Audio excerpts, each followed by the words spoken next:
আগজোলা ক্যানেল রোডে বাইক ও বাসের মুখোমুখি সংঘর্ষে ঘটনাস্থলে মৃত বাইক চালক, জখম আরও এক।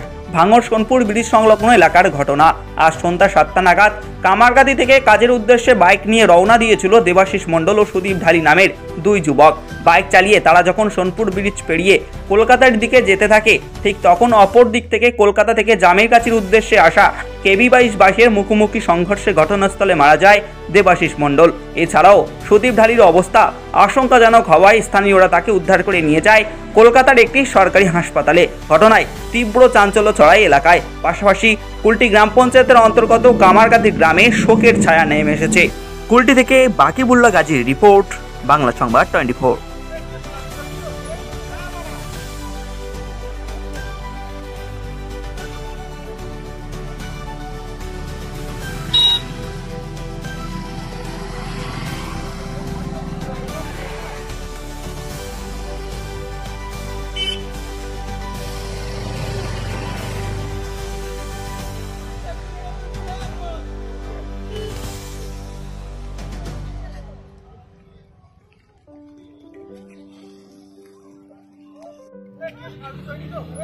Hey,